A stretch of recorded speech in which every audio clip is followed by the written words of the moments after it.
Assalamualaikum warahmatullahi wabarakatuh. Selamat pagi anak-anak semuanya. Nah, hari ini kita belajar tematik di tema 4, subtema kedua, pembelajaran ke-1. Anak-anak siapkan alat tulisnya dan dengarkan penjelasan dari Bu Puri. Baik, Bu Puri mulai ya. Bismillahirrahmanirrahim. Pada pembelajaran yang pertama, kita akan belajar muatan IPA, dampak pemanfaatan teknologi bagi keseimbangan alam. Kalian harus tahu ya nak ya, ada peralatan yang dilarang digunakan oleh nelayan. Contohnya pertama yaitu bom ikan, dan yang kedua pukat harimau. Dengan menggunakan ini banyak sekali dampak negatifnya. Yang pertama, terumbu karang akan rusak, biota laut juga akan rusak. Jadi banyak sekali dampak negatif kalau nelayan menggunakan bom ikan atau pukat harimau.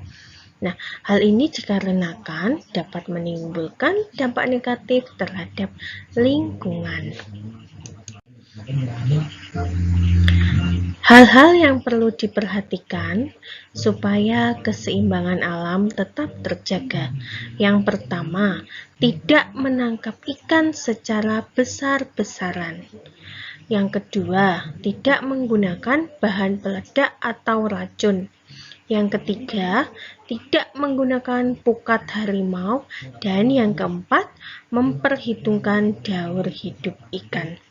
Jadi, hal-hal ini yang perlu diperhatikan supaya keseimbangan alamnya tetap terjaga. Nah, kalian harus tahu ya, perbedaan dan persamaan nelayan tradisional dan modern.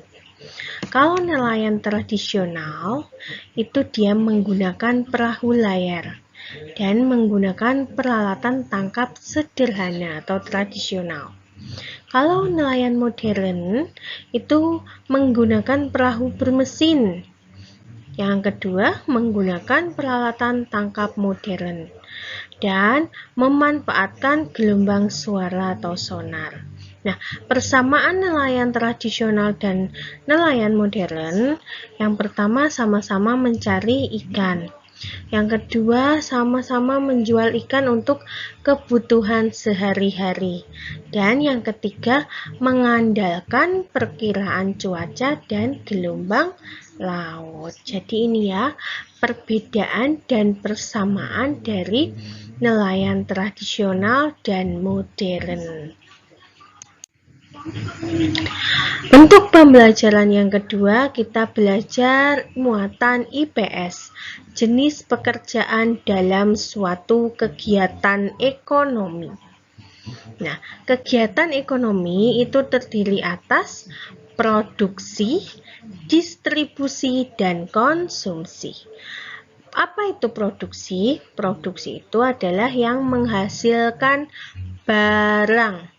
Kalau distribusi itu yang menyalurkan barang, dan konsumsi itu adalah menggunakan barang. Jadi yang produksi itu misalnya produksi di rumahmu itu bakpia. Nah, itu kalian memproduksi bakpia. Nah, distributornya itu yang orang disetorkan kepada pedagang-pedagang, yaitu namanya distribusi atau menyalurkan barang. Dan konsumsi adalah konsumen yang membeli barang, yang membeli bakpia kalian. Jadi itu ya, produksi, distribusi, dan konsumsi.